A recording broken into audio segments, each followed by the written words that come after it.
رحم اللہ من قرأ الفاتحہ. بسم اللہ الرحمن الرحیم.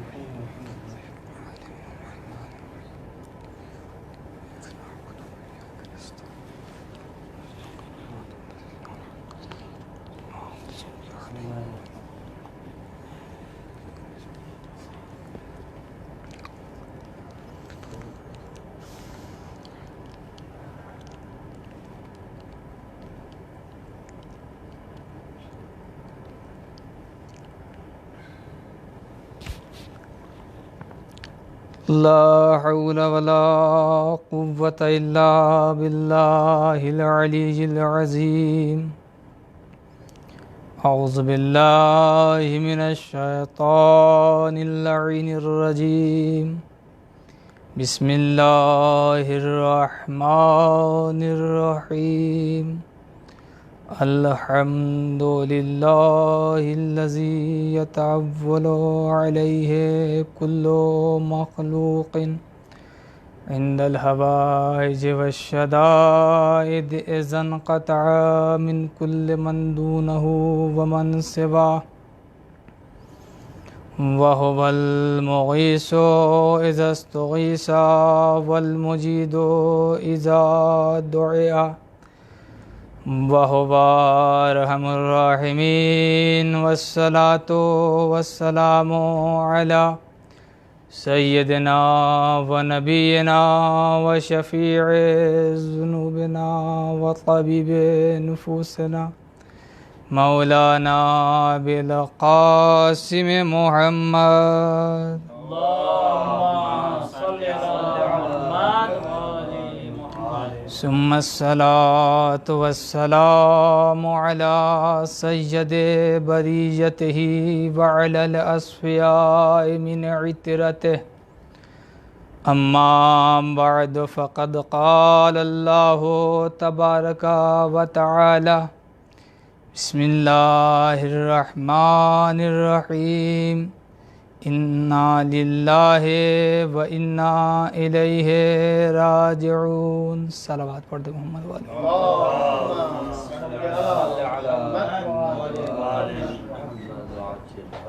معزز سامعین کرام، میں نے آپ کے سامنے جس آیت کریمہ کو بطور عنوان منتخب کیا، جب کوئی مرتا ہے اور دوسرا اس کے مرنے کی خبر سنتا ہے تو اس وقت اس آیت کی تلاوت ضرور کرتا ہے. دنیا میں اس آیت کی تلاوت کرنے والے ہزاروں کی تعداد میں افراد ملے، مگر کربلا میں اس آیت کو عملی جامہ پہنانے والے لشکر حسینی کے ہر ایک فرد نظر آتے ہیں.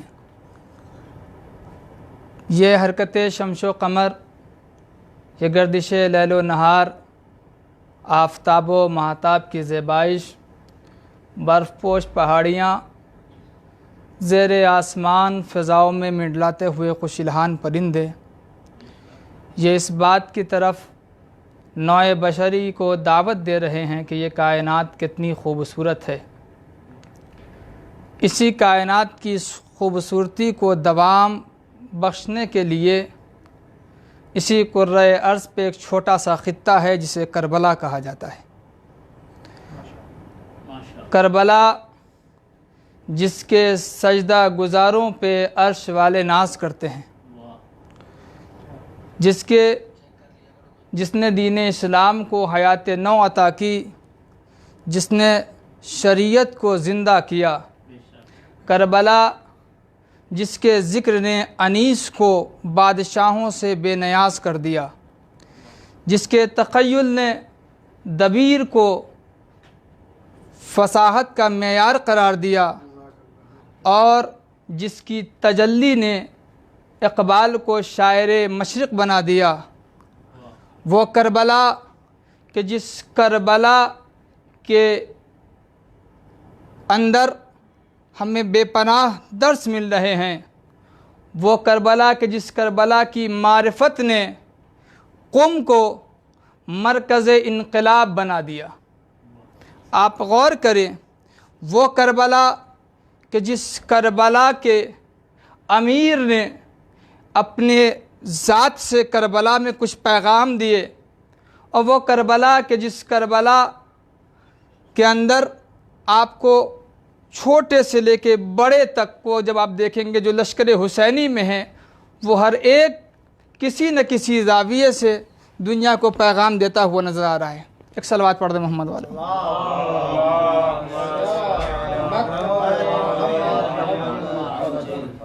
وہ کربلا کہ جس کی روانی کے آگے خطبہ محصور ہو گئے، وہ کربلا کہ جس کا پرچم آفاق عالم میں آج چھا گیا، وہ کربلا کہ جس کربلا کی سبیل سے تشنگان بلاغت اور ہدایت قیامت تک جام پیتے رہیں گے، وہ کربلا کہ جس کربلا کا امیر اگر اپنے نانا کی آغوش میں ہو تو وہ اپنے نانا کی آغوش میں فخر رسالت نظر آتا ہے، بابا کی آغوش میں ہو تو فخر امامت نظر آتا ہے، اور اگر یہی ذات آغوش مادر میں ہو تو نگینہ عصمت و طہارت نظر آتا ہے۔ آپ ذرا غور کریں کہ وہ کربلا کہ جس کے امیر نے نیزے پہ قرآن کی تلاوت کر کے اہل بیت علیہم السلام کی عظمت و عفت اور ان کے عظمت اور طہارت کا پوری کائنات میں سکہ چلا دیا، وہ کربلا کہ جس کے علمدار نے یزیدیت کو رسوا کر دیا، وہ کربلا کہ جس کے نونہالوں نے اپنی تشنگی کے ذریعہ سے دنیا کو رونے پر مجبور کر دیا، اور یہی وجہ ہے کہ آج بھی کربلا اپنے دامن میں کچھ پیغام کو سمائے ہوئے ہے، لہٰذا ذاکرین اور خطبہ کے اوپر یہ ذمہ داری ہے کہ وہ حالات کے زندان کی سلاخوں کو توڑ کر کے باہر نکلے اور پیغام کربلا کو دنیا کے سامنے رکھیں، اس لیے کہ کربلا کسی ایک مذہب اور قبیلے سے اس کا رشتہ نہیں ہے، کربلا کسی ایک خاص قوم و ملت سے اس کا رابطہ نہیں ہے، بلکہ کربلا کی جو کیفیت ہے وہ کیفیت ایسی ہے کہ اس کا رشتہ ہر مذہب سے ہے، ہر قوم سے ہے، ہر ملت سے ہے، ہر فرقے سے ہے۔ کربلا کسی خاص فرقے سے مخصوص نہیں ہے بلکہ کربلا پوری انسانیت کے لیے ہے۔ تو جب کربلا کسی خاص فرقے سے نہیں ہے، جب کربلا کسی خاص مذہب کے لیے نہیں ہے، کربلا جب پوری انسانیت کے لیے ہے تو پھر کربلا کا پیغام بھی پوری انسانیت کے لیے ہوگا۔ ایک صلوات پڑھ دے محمد والے محمد۔ کربلا کا پیغام پوری انسانیت کے لیے ہوگا۔ اب ذرا دیکھیں کہ کربلا کے دامن میں جو پیغام ہیں، ان پیغاموں میں مہم ترین پیغام کیا ہے؟ یوں تو کربلا کے میں نے بھی عرض کیا کہ کربلا کے اندر لشکر امام حسین کے جتنے بھی فرد ہیں، آپ ہر ایک فرد کا مطالعہ کیجئے، ان کی زبان حیات کا ہر ایک فرد کو اٹھا کر دیکھیں تو ہر ایک فرد نے کربلا سے ایک نہ ایک پیغام ضرور دیا ہے۔ میں نمونے کے طور پہ 2-3 ذات کو بھی ذکر کروں گا۔ ہر ایک فرد نے کربلا سے ایک پیغام دیا ہے، نرالا پیغام دیا زمانے کو، اور ایسا پیغام دیا ہے جس سے رہتی دنیا تک انسانیت کا فائدہ ہو سکتا ہے اگر انسان اس پہ عمل کرے۔ آپ ذرا غور کیجئے کہ کربلا کے اندر جو ذات مقدسہ موجود ہیں، ان ذاتوں میں جہاں حبیب ہیں، عباس ہیں، اکبر ہیں، وہیں اصغر بھی ہے، اور ہر ایک نے ایک پیغام دیا ہے انسانوں کو۔ آج جب ہم سے سوال ہوتا ہے تو ہم یہ بڑی آسانی کے ساتھ اکثر لوگ کہہ دیتے ہیں کہ امام حسین کی قربانی کا مقصد کیا تھا، امام حسین کربلا میں شہید کیوں ہوئے؟ تو لوگ جواب دیتے ہیں امام حسین نماز کے لیے شہید ہوئے، نماز کو بچانے کے لیے شہید ہوئے۔ لیکن یہ جواب میری نگاہ میں ناقص ہے، شاید ہو سکتا ہے کسی زاویے سے مکمل ہو، مگر میرے خیال سے یہ جواب ناقص ہے۔ امام حسین کی قربانی تنہا نماز کے لیے نہیں تھی، اس لیے اگر جواب ہم یہ دیں کہ امام حسین کی قربانی کا مقصد تنہا نماز تھا اور کربلا نماز کا فقط درس دے رہی ہے تو یہ درس مخصوص ہو جائے گا، محدود ہو جائے گا۔ امام حسین کی قربانی محدود ہو جائے گی، نہ امام حسین کی ذات محدود ہے، نہ ان کی قربانی محدود ہے، نہ ان کا پیغام محدود ہے۔ اگر ہم یہ کہتے ہیں کہ امام حسین کی شہادت کا مقصد تنہا نماز کو بچانا تھا تو پھر یہ مسلمانوں سے مخصوص ہو جائے گا۔ اگر نماز ہی پڑھوانا مقصد تھا تو پھر کربلا میں نماز پڑھنے والے افراد بہت سے موجود تھے جو نماز پڑھ رہے تھے، شمر بھی نماز پڑھ رہا تھا، جدید کے لشکر والے نماز پڑھ رہے تھے۔ تو تنہا نماز بچانا یا نماز کو زمانے تک پہنچانا یہ حسین کا پیغام نہیں تھا، اس لیے کہ اگر یہ پیغام مان لیا جائے کہ تنہا یہی پیغام ہے تو پھر یہ محدود صرف مسلمانوں سے ہو جائے گا، اور حسین کا پیغام انسانیت کے لیے ہے۔ اللہ نے حسین کو انسانیت کا راہبر بنا کر بھیجا ہے۔ یا لفظوں کو سمیٹ کر یوں کہوں کہ انسان کا اگر امام حسین کا تعارف کرانا ہو تو امام حسین کی ذات کون سی ذات ہے؟ یوں سمجھا جائے کہ جسے بھی غیرت کی پہچان ہے اس کے محسن کا نام حسین ہے، جس کے اندر انسانیت پائی جا رہی ہے اس کے محسن کا نام حسین ہے۔ تو امام حسین کی قربانی کا مقصد تنہا نماز نہیں تھا، ورنہ یہ یہودی، یہ عیسائی، یہ کافر، ان کے لیے پھر پیغام کیا ہوگا کربلا کا؟ اور امام حسین کا مقصد ان کے لیے کچھ نہیں ہوگا پھر؟ نہیں، امام حسین انسانیت کے لیے آئے تھے راہبر بن کر کے، تو ان کا پیغام بھی انسانیت کے لیے ہے۔ لہٰذا امام حسین کے پیغاموں میں سے ایک پیغام یہ ہے کربلا میں کہ دیکھو تم کبھی بھی ظالم کے آگے اپنے سر کو نہ جھکانا۔ جرأت کا پیغام دیا ہے امام حسین نے، ایثار کا پیغام دیا کربلا نے، اخلاق کا پیغام دیا کربلا نے۔ لہٰذا کربلا کے ایک ایک پیغام کو آپ دیکھتے جائیں، ان تمام پیغاموں میں سے ایک انوکھا پیغام جو ملتا ہے وہ یہ ہے، خلاصہ جب کیا جائے گا ہر ایک ذات کے پیغام کا تو ایک خلاصہ نچوڑ یہ بنتا ہے کہ کربلا کا پیغام یہ ہے کہ تم اسیر دنیا نہ بنو، اسیر خدا بن جاؤ۔ صلوات پڑھ دے محمد وآل محمد۔ تم اپنی ذات کو کائنات کا اسیر نہ بناؤ، کسی بادشاہ کا اسیر نہ بناؤ، اپنی ذات کو ان کا غلام نہ بناؤ، بلکہ اگر تمہیں اسیر بننا ہے، غلام بننا ہے تو خدا کا غلام بنو۔ اور یہی درس دیا ہے کربلا میں امام حسین نے، کیا کہا؟ انا للہ و انا الیہ راجعون، ہم اللہ ہی کے لیے ہیں اور اللہ ہی کی طرف پلٹ کے جانا ہے۔ تو یہ پیغام ہے قرآن کا بھی اور حسین کا بھی، کربلا کا بھی، کہ دیکھو تم اگر اسیر بننا چاہتے ہو تو خدا کے اسیر بنو، جو وہ چاہتا ہے وہ تم کرو، تم کسی بادشاہ کے اسیر نہ بنو، دنیا کی دولتوں پہ نہ جاؤ، اور دنیا کی دولتوں پہ جو بھی گیا ہے وہ ہلاکت کی طرف بڑھا ہے۔ تاریخ گواہ ہے، اسی کربلا کا پیغام ہے۔ آپ ذرا دیکھیں کہ امام حسین کے بارے میں ملتا ہے کہ امام حسین جب کربلا میں تھے تو امام حسین نے 2-4 مقامات پہ سر ساتھ سے امام کی ملاقات ہوئی ہے کربلا میں، تنہائی کے موقع پہ، یہ پھر مکالمہ بھی ہے امام حسین کا۔ تو اس کو امام حسین نے ایک جملہ کہا تھا، اس جملے کو یاد رکھیے گا۔ اب یہاں پہ 2 سوال ہوتا ہے۔ ایک سوال یہ ہے کہ جناب زینب جب امام حسین شہید ہو رہے تھے تو اس وقت یہ آواز دے رہی تھی کہ میرا ماجایا شہید ہو رہا ہے اور تو کھڑا دیکھ رہا ہے، پسر ساتھ کی طرف مخاطب کر کے کہا تھا۔ تو جبکہ ہزاروں کا لشکر تھا، پھر جناب زینب نے اسے ہی کیوں مخاطب کیا؟ دیکھ سب رہے تھے، یہ بھی سوال ایک۔ تو کربلا کے اندر جناب امام حسین نے، دیکھیے نقصان کیا دنیا کی محبت کا، کربلا کے اندر امام حسین نے پسر سعد کو مخاطب کیا، اور مخاطب کر کے امام فرماتے ہیں کہ تو میرے قتل سے باز آ جا، تو میرے قتل سے باز آ جا، میری مخالفت نہ کر ورنہ تیرے لیے ہلاکت ہوگی۔ لیکن المختصر وہ پلٹ کے جو جواب دیتا ہے وہ جواب سنیے۔ اس نے کہا کہ میں کیسے آپ کی مخالفت سے باز آؤں؟ امام نے کہا کیوں، کیا وجہ ہے؟ کہا کہ مجھے ایک شہر کی حکومت ملنے والی ہے، مجھے ایک شہر کی حکومت ملنے والی ہے۔ مولا فرماتے ہیں کہ تجھے اگر ایک شہر کی حکومت ملنے والی ہے تو میں نبی کا فرزند حسین تجھ سے وعدہ کرتا ہوں کہ میں تجھے 10 شہر کی حکومت عطا کروں گا، تو میرے قتل بعد آ جا۔ پھر اس کے بعد اس کا جواب سنیے، امام نے جب یہ جملہ کہا تو وہ کہتا ہے کہ مگر مجھے خوف ہے لوگوں کا۔ اب جو جملہ تھا اس کا خوف ہے لوگوں کا، تو اس کے بعد مولا حسین فرماتے ہیں کہ یاد رکھو جس کے دل میں انسان کا خوف بیٹھ جائے اور خدا کا خوف نکل جائے، جس دل سے خدا کا خوف نکل جائے اور لوگوں کا خوف بیٹھ جائے اور جس کا پیٹ مال حرام سے بھر جائے، پھر اس کے اوپر حسین جیسے ہادی کی بھی ہدایت کا اثر نہیں ہوتا۔ صلوات پڑھ دے محمد وآل محمد۔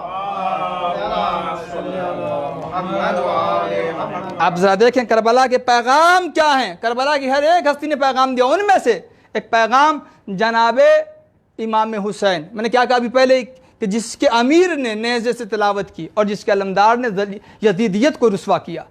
اور آج کربلا میں اگر ہم سلسلے وار اگر دیکھتے ہیں ہر ایک شہید کی ذات کو اٹھا کر کے انہوں نے کیا پیغام دیا ہے, تو ایک اچھا میسج کائنات کو ملے گا. اور اس بات کو مجلس میں بیان کرنا ضروری سمجھتا ہوں. ذات مولا امام حسین یہ امامت کے درجے پر فائز ہیں, مگر ذات جناب عباس یعنی مولا عباس امامت کے عہدے پر فائز نہیں ہیں. محفوظ عن الخطا ہیں جناب عباس, امامت کا عہدہ انہیں نہیں ملا. مگر آپ بظاہر دیکھیے مولا کائنات کے دونوں پیسر ہیں کربلا میں, ایک کا نام حسین اور ایک کا نام عباس. اب ان دونوں کی بات کر رہا ہوں. امام حسین اور جناب عباس باپ ایک ہے مگر ماں دو ہیں, دو مائیں ہیں. دو ماؤں کے بچوں کو کیا کہتے ہیں؟ کون سا رشتہ ہوتا ہے؟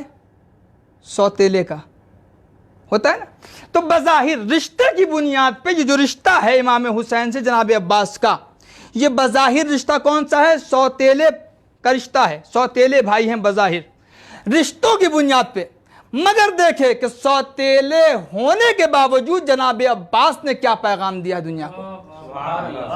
غور کیجئے, بظاہر امام حسین اور جناب عباس سوتیلے بھائی تھے, مگر جناب عباس نے زندگی بھر حسین کو آقا کہا, کبھی بھائی نہ کہا. امام حسین کو زندگی بھر آقا کہا ہے اور ایسا کردار پیش کیا ہے زمانے بھر میں ایسی نظیر نہیں ملتی دنیا میں. اور یہ بتایا, پیغام دیا ہے کس کو؟ بھائیوں کے رشتے کو جناب عباس نے, کہ دیکھو دو سگے بھائی ایک دوسرے کے قتل پہ آج آمادہ ہیں. کربلا اسی کی طرف متوجہ کر رہی ہے, درس دے رہی ہے کہ میرا پیغام یہ ہے کہ تم یہاں بھی دو بھائی ہیں. سگے بھائی کا رشتہ نہیں, سوتیلے بھائی کا رشتہ ہے, مگر ذرا دیکھو کہ کیسا رشتہ نبھا رہے ہیں, کہ زندگی بھر آقا کہا. یہ ہے کربلا کے عباس کا پیغام اور شجاعت عباس کا یہ پیغام, کہ عباس نے جو خط کھینچا تھا امام کے کہنے پہ خیمے کو ہٹا لیا. یہ عباس کی شجاعت کا پیغام ہے. اور میرے عزیزو, اسی کربلا میں جو پیغام ملا ہے ہم کو, وہ کس کا پیغام ملا؟ یہ سوتیلے بھائی کا. اسی لیے مجھے 4 مصرے اپنے والد محترم کے یاد آ گئے, سماعت کریں گے کہ گو تھے سوتیلے مگر رکھا نہ سوتیلا مزاج. گو تھے سوتیلے مگر رکھا نہ سوتیلا مزاج. مجھ کو دکھلائے کوئی عباس کے جیسا مزاج. پھینک کر چلو کا پانی 3 دن کی پیاس میں آرزوئے مرتضیٰ نے پوچھا دریا کا مزاج. یہ ہے جناب عباس کے سوتیلا پن کا. اور یہی وجہ کہ پھر والد محترم کا ایک شعر یاد آ گیا کہ باب عباس میں سوتیلا خیال آتے ہی روح زہرا نے کہا ہے میرا بیٹا عباس. یہ عباس کی انکساری وفاداری اور ان کا یہ درس تھا کہ جس کی بنیاد پہ آج زمانہ اپنی زندگی کو سنوار سکتا ہے اور کامیابی تک پہنچ سکتا ہے. یہ کربلا میں درس تھا. اور اس کے بعد کربلا میں جو درس ملا ہے وہ ابتدا سے اگر دیکھا جائے تو 2 محرم ابھی گزری کل کی تاریخ, 2 محرم کو امام حسین وارد کربلا ہوئے. اور کربلا میں وارد ہونے کے بعد یہ پیغام بھی مہم ترین پیغاموں میں سے ایک پیغام ہے. 2 محرم کو امام حسین کربلا پہنچے اور پہنچنے کے بعد امام نے سب سے پہلا کام جو کیا ہے وہ زمین خریدی ہے. زمین خریدی ہے مولا حسین نے. ذرا آپ آج ہمارے سماج اور سوسائٹی معاشرے کے ماحول کو دیکھیے, آج کیا ہو رہا ہے ہمارے یہاں. ان کی زمین وہ غصب کر رہا ہے, ان کی زمین وہ غصب کر رہا ہے.